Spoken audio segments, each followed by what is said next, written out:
let's talk about back and side woods for a second. I'm going to start with mahogany. Here's a GS cutaway. Now mahogany is a very traditional tone wood for guitars. We use tropical American mahogany, also known as Honduran mahogany. And mahogany, if we think of the sonic spectrum, and I'm going to have bass on this side and treble here, mahogany is right here in the middle. It's got lots of organic and chewy goodness in mid-range.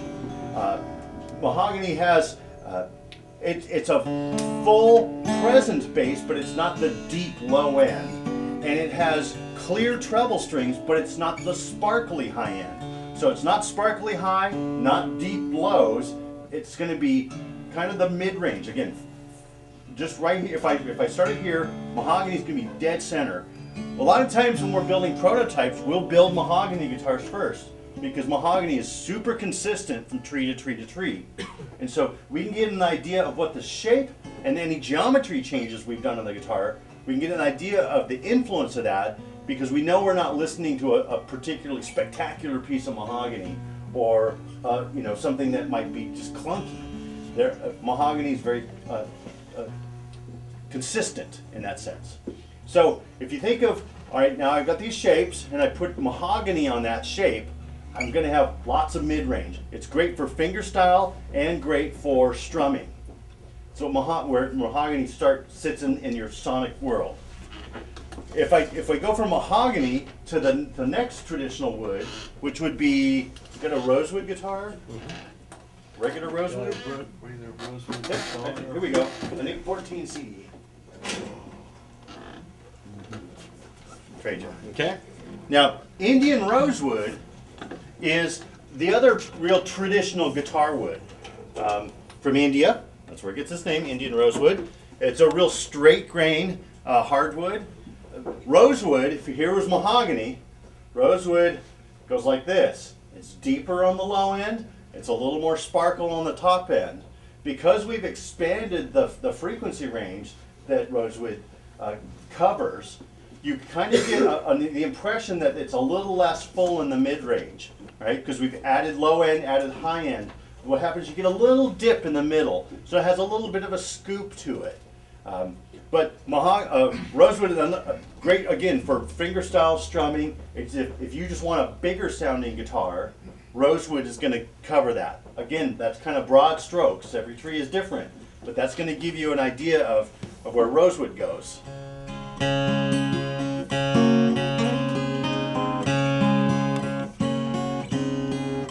This guitar is, hear the higher sparkle on the treble springs.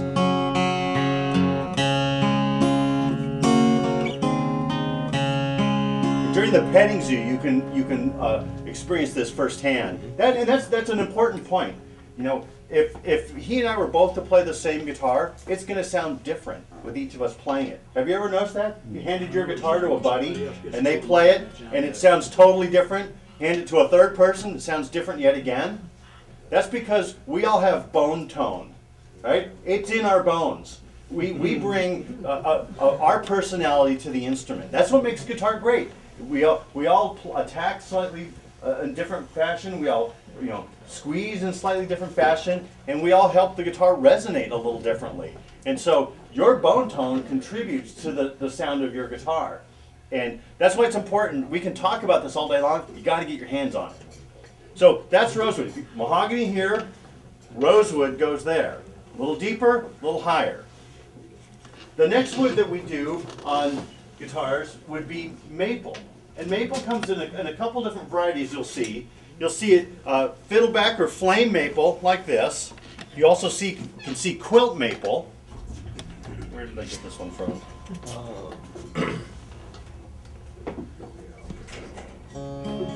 Now, maple is a real dense hardwood, and because of its hardness, it brings a brightness to the sound. Maple has lots of focus on the fundamental.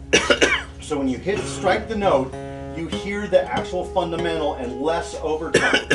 Mahogany has lots of bloom in the mid-range, lots of overtones. Same thing with rosewood, overtones in the high and the low end. Because of the density of maple, it's all about the fundamental. that translates to a real fast attack. It seems like it's a real transient, real fast sounding guitar, and it has kind of a laser-like cut. It's bright, it cuts through. You see a lot of our artists playing maple guitars because if they're playing with a band, it cuts through. You just, again, and then without the bloom and overtones, it holds together with a lot less feedback. You don't have all the kind of crazy ringing on a maple guitar. So maple guitars make great live performance instruments.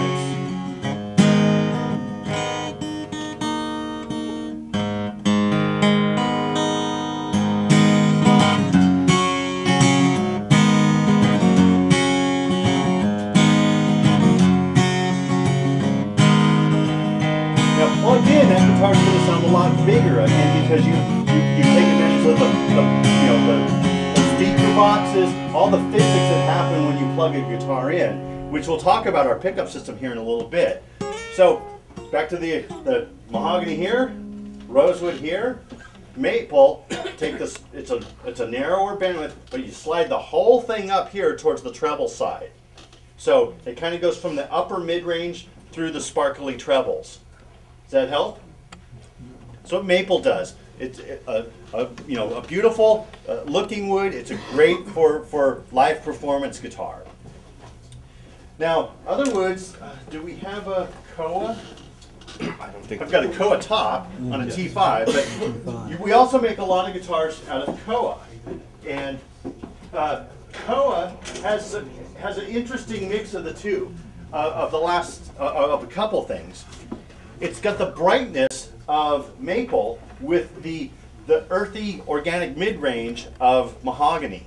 Now, Hawaiian koa, or acacia koa, that's its genus, comes only from the state of Hawaii, and the really figured stuff with lots of variegation and flame in it comes from the Big Island only and from above 5,000 feet.